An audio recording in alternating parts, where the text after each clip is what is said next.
Ladies and gentlemen, welcome back to The 10, your favorite Big Ten betting show here on the Bet Rivers Sports Network. I'm your host, Greg Waddell, joined by the wonderful Doug Kezirian, Troy Machir behind the scenes. He'll chime in throughout the show as well.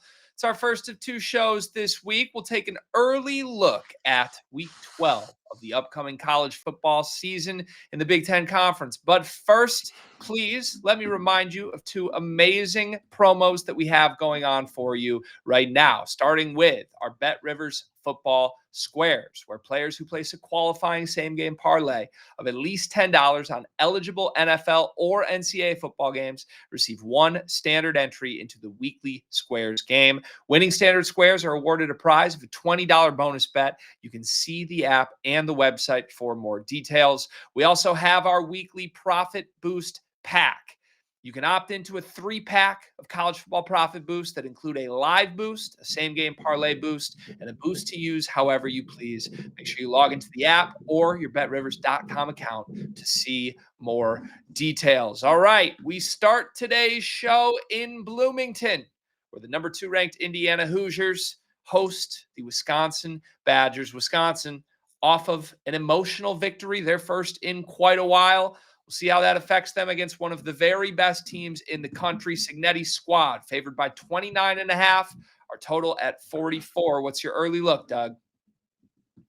And a lot of games on the Big Ten slate really are going to require us to understand the pulse of the locker room. And this game is Exhibit A because it's both teams, right? Badgers finally get over the hump, get the win that they've really been searching for several weeks.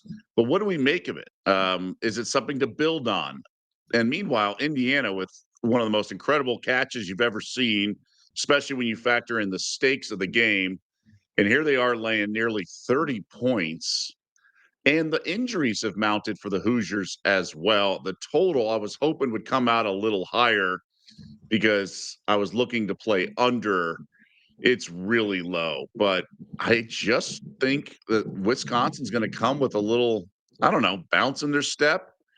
Um, so it's a lean to the under, but it's a really hard handicap across the board. So I can't, you really throw out stats. I mean, the stats have formulated this line. So this is all about trying to get a read on how each team's going to perform given the circumstances. And that's what makes it so tough. So congrats to the Badgers for the win. It wasn't necessarily the most polished win, but they did pitch a shutout in the second half. And so I think under's the way to go here. Maybe a 31-3 kind of game. I could see that.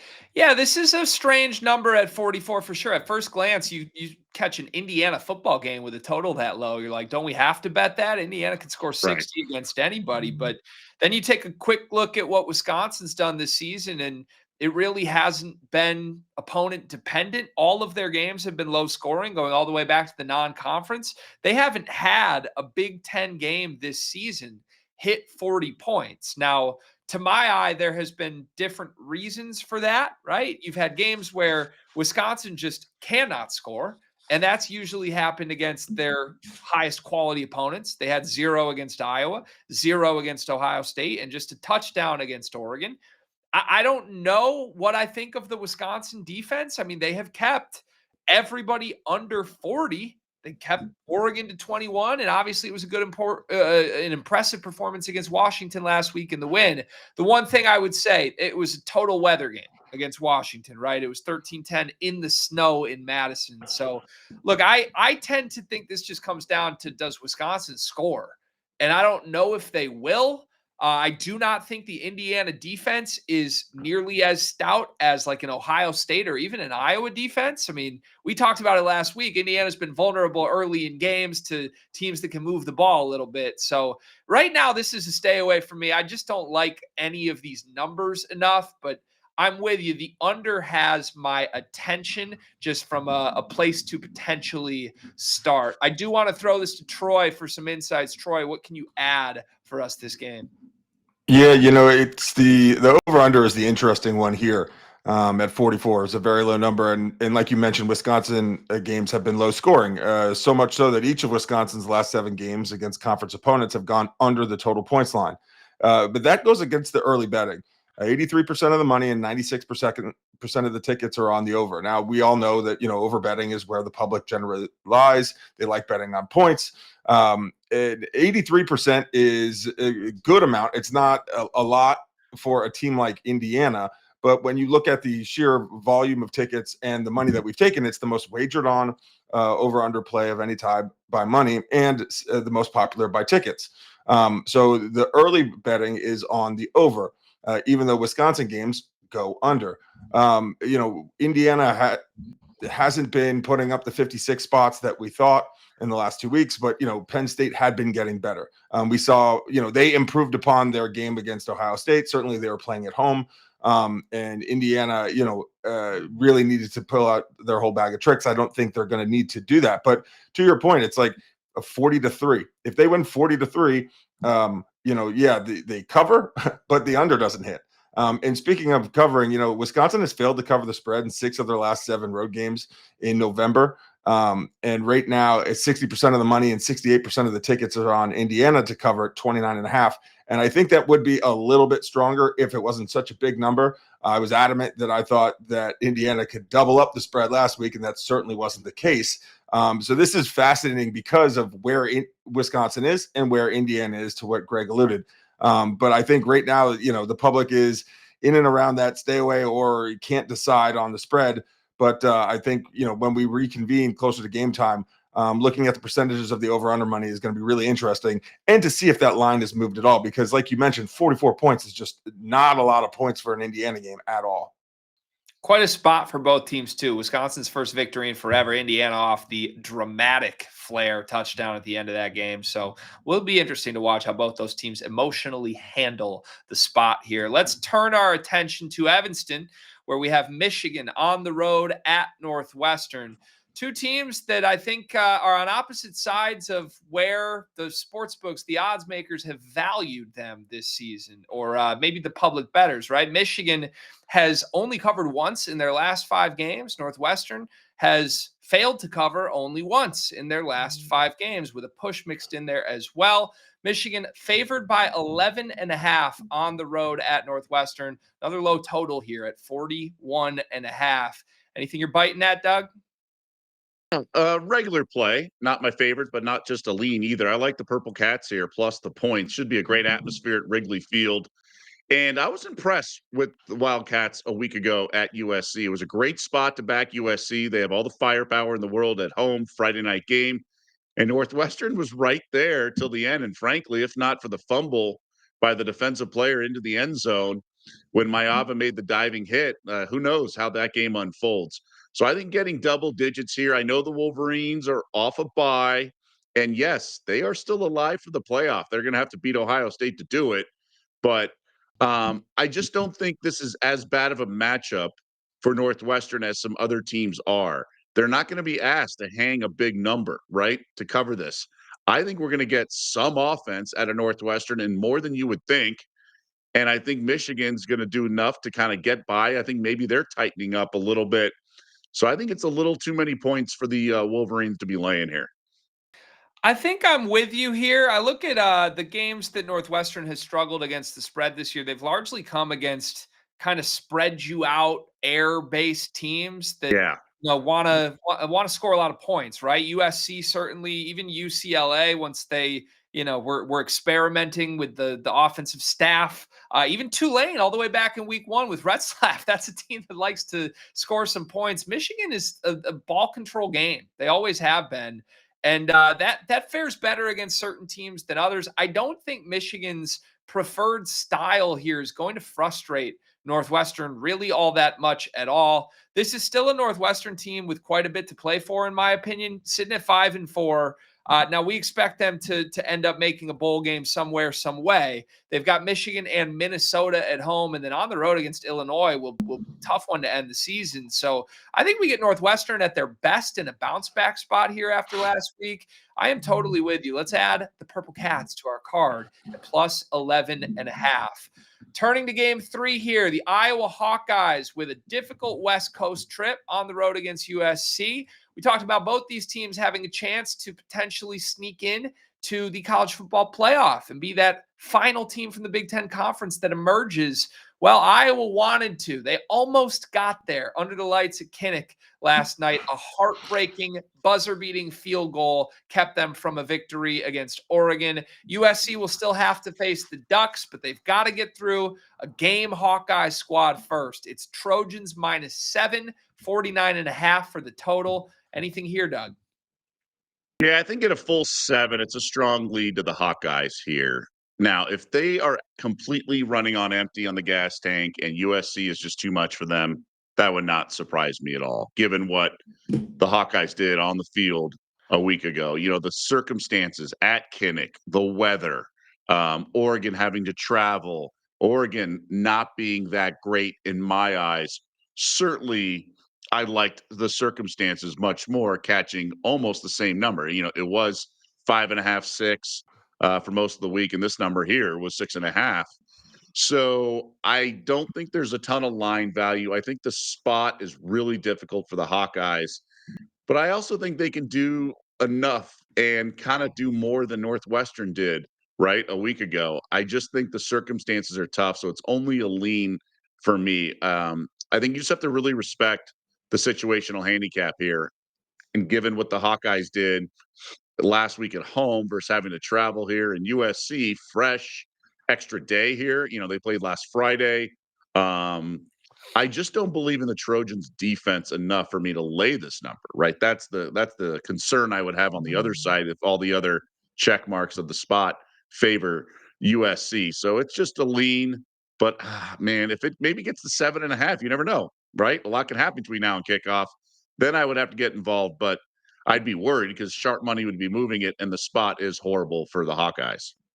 Yeah, that 7 number is the scary part here. And we're going to have a rare situation here, Doug, where we actually lean away from each other. I'm not adding a formal play either, but I would lean to the Trojans.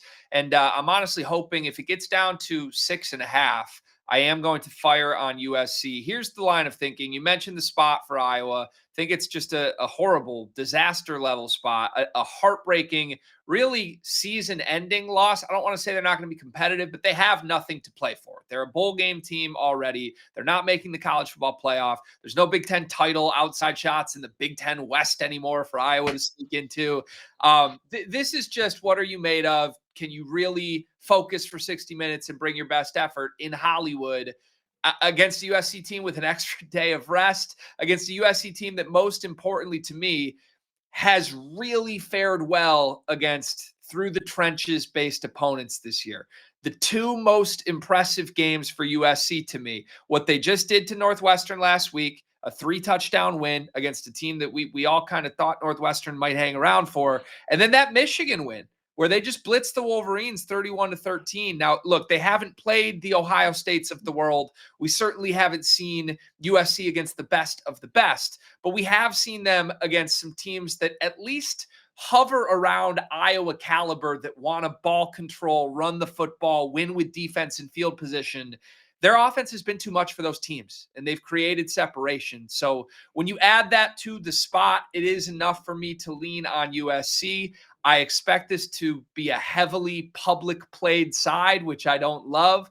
That's why for me, I'm waiting to see if it gets to 6.5, at which point I will add it to the official card. Speaking of wondering what the public is doing, let's get Troy in here to tell us. Troy, what do you see here?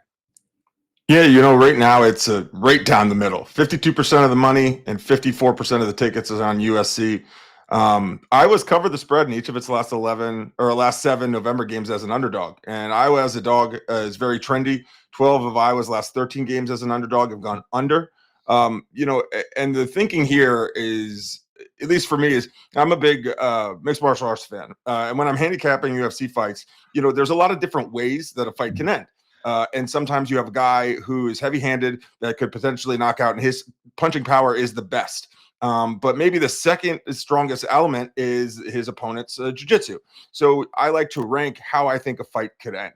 And in this game, it's kind of similar, where I think Iowa covering very close is the most likely, and the second most likely is USC winning by a ton. I don't know if I see USC, you know, winning and it being around that number. So if you're going to back USC -7, I'd probably back it -10. Like, I have more faith in them winning by 10 to 14 to 21 points than I do them winning by 3 or 4. So I would take Iowa to cover. So I think that's an interesting aspect. I don't think just because I do still have faith that Iowa is just a gritty, tough team, even though they're not playing at Kinnick. And my gosh, what just a picture perfect Iowa football game that was. Like 18-15, bordering on scoregami. You had a botched punt and then a second botched punt that goes for a safety. That was actually a very smart play by the punter. It was rainy. You just knew that they left too much time to Oregon. Like, it was such a beautiful Iowa football game. It was ugly. It was great.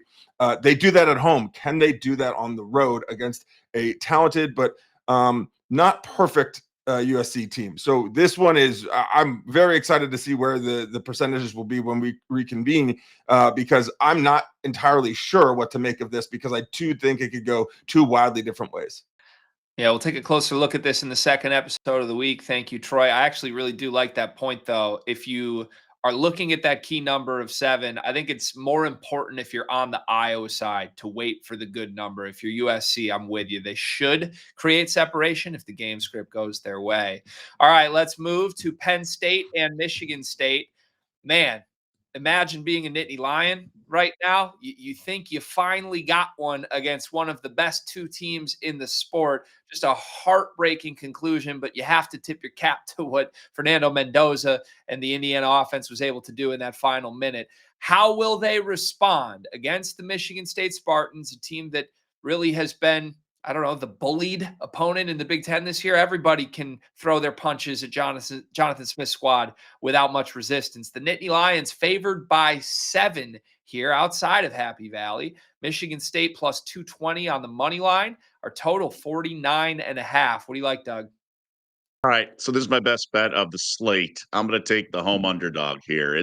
I'm not going to watch it, but I think that's the only way you can play this game, just given the circumstances. What are we going to get out of the Nittany Lions? That was as demoralizing of a defeat as you can imagine. In fact, even if they won that game, I'd be on Sparty here, because I think it's an impossible flat spot for a team that, as we've all been in the media, I can just see myself being part of the media going to practice today at Happy Valley and still asking questions about the Indiana game. Like, how much focus right now is on Michigan State? Maybe by Thursday, they're like, oh, yeah, by the way, there's a game in 2 days here.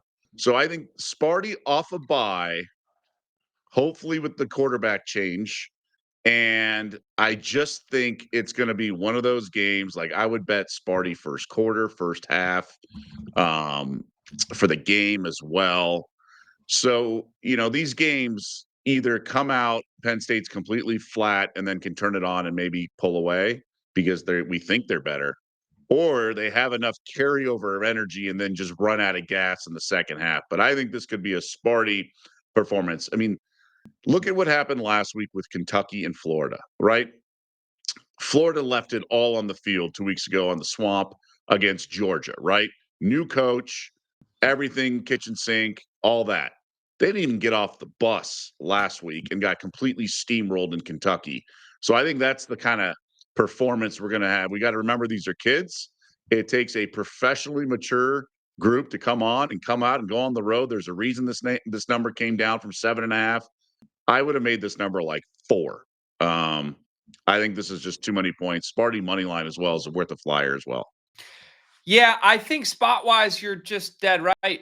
I mean, I don't think there's much analysis needed. You don't need to love anything about Michigan State to see the reason to back this team. If you do want something on the field that I would point to instill at least a little belief in the Spartans here, it would be that I think they did rally behind that quarterback change the last time that we saw this, right? I mean, now, again, talk about heartbreaking losses. Michigan State's had a full extra week to sit on what happened in that Minnesota overtime loss with some questionable calls at the end of that game. But I mean, in that second half, 17 points for Michigan State. It was the best this offense has looked all year. Miljevic is at the bare minimum more accurate than Childs, and his receiving room has really responded to that. So I think I'm with you here. I really have tried to avoid backing the Spartans all year long. I'm not a fan of betting on teams and locker rooms that know their coach is on the way out.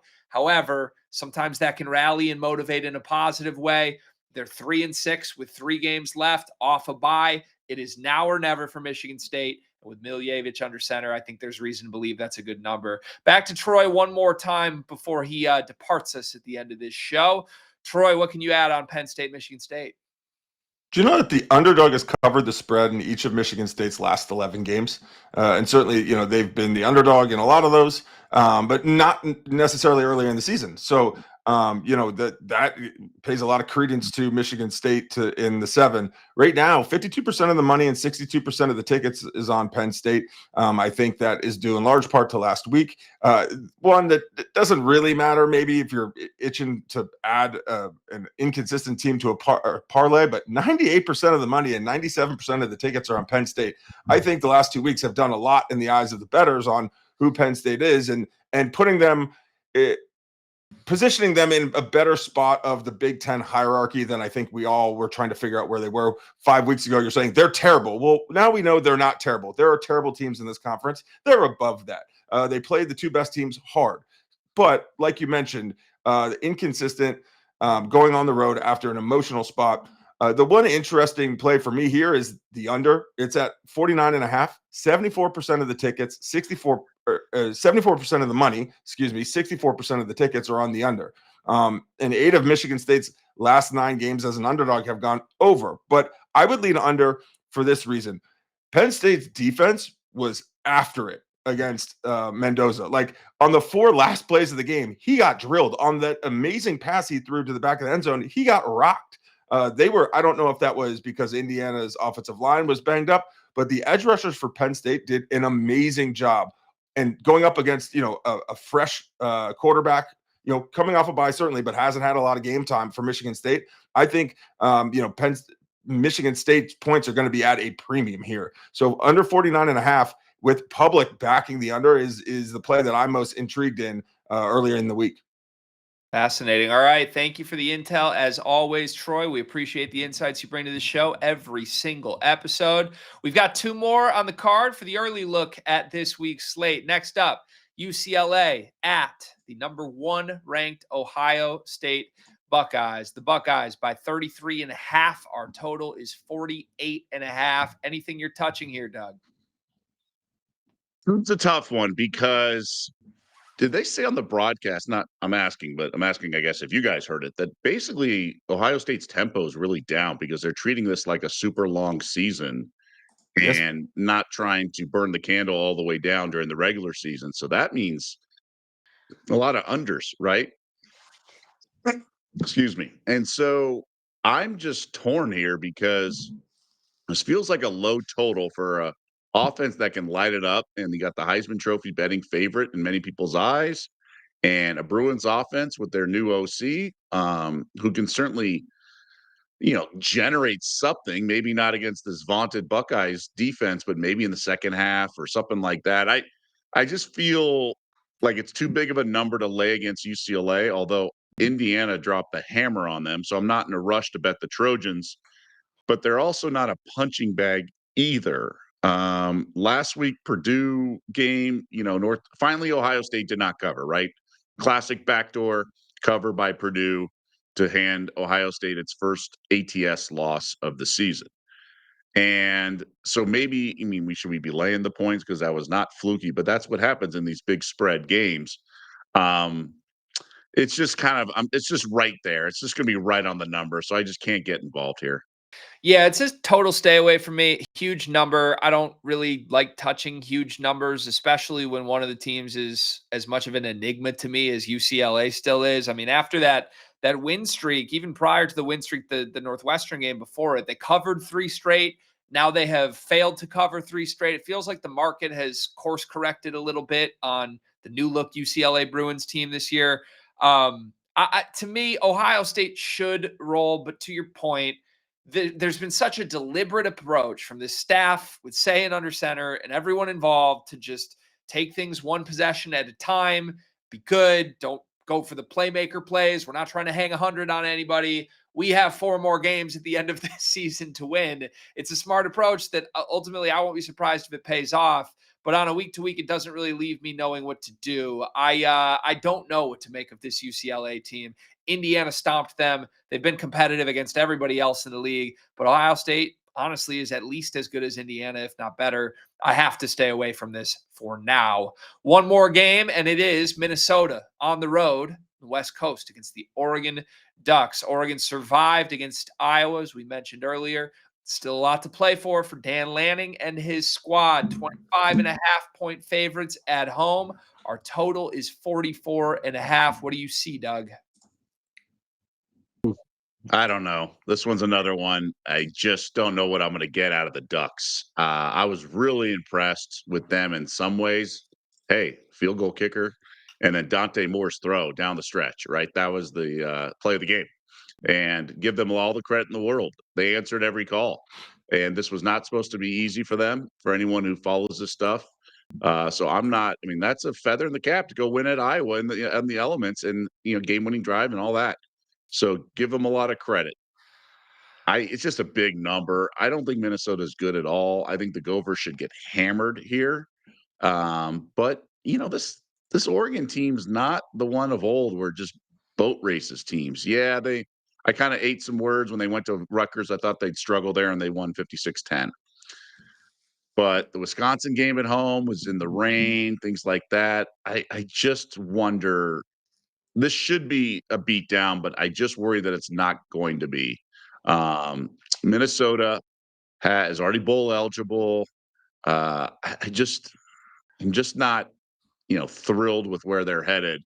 I just feel that the number's a little too short. I would want like 28.5 to get involved with the Gophers here.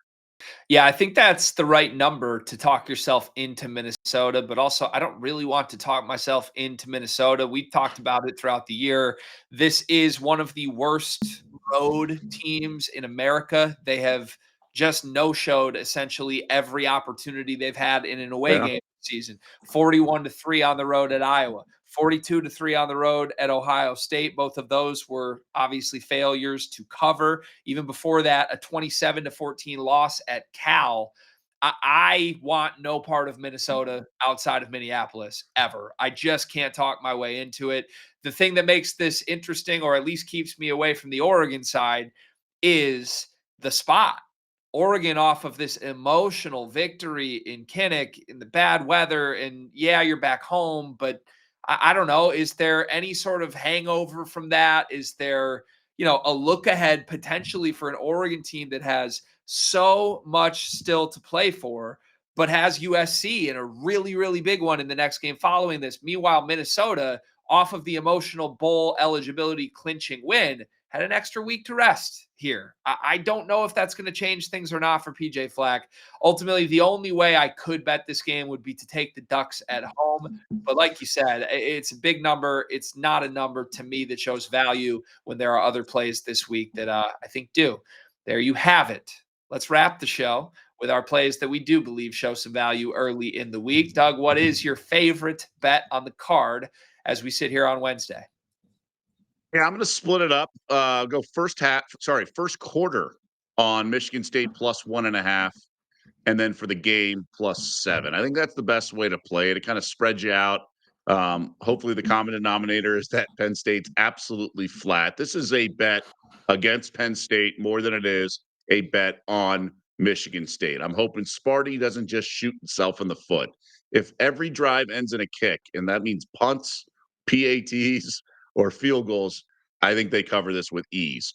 I'm just worried about the self-inflicted errors and then short field for Penn State, and then Michigan State's playing uphill the rest of the game. If Sparty just kind of does what they should, almost in a controlled scrimmage, and Penn State will be the ones with the self-inflicted wounds and all that, I think we should be just fine here. The total does feel high. If Michigan State wasn't on a new quarterback, I'd be hammering the under, because I do think this could be that type of ugly game. But my concern is the parallel I drew with the Kentucky-Florida game. If the defense doesn't get off the bus like Florida's D did not last week, then this could be just breakaway touchdowns and beatdowns. So I'm comfortable taking the 7, but I also like the first quarter plus 1.5. This could be an ugly start before Penn State wakes up. I love the first quarter angle as well. I think that's great. I endorse that play. Approved by me. I'm going to go to a play that you're going to endorse, Doug. I'm taking the Purple Cats. Northwestern plus 11.5 is my favorite play as we sit here in the middle of the week. Similar reasons to you. I just think this is a good spot for Northwestern to bounce back against a team that I really do think just wants to play ball control football. Northwestern has held up well enough in those games. They're going to be very comfortable in that spot. Wrigley Field, fun environment, of course, but I have no issue taking the home team above 10 really against Michigan is a number I'm always happy with. Northwestern, the respect I have for how tough they've been as an out this year as an underdog is enough for me to add it to the card. It's the Spartans, it's the Wildcats for Doug and I in the middle of the week. Tune back in on Friday to hear our full cards and our thoughts for every single game on the Big Ten card this weekend. Reminder, this is part of College Sports Rush here on the Bet Rivers Sports Network. You can also watch Sports Better's Paradise with Jimmy Ott every single week. We've got those college football squares. We've got those college football profit boosts as well. Make sure you take advantage of both promotions. You won't want to miss them. Bet responsibly, folks. Thank you for watching. We'll see you again on Friday.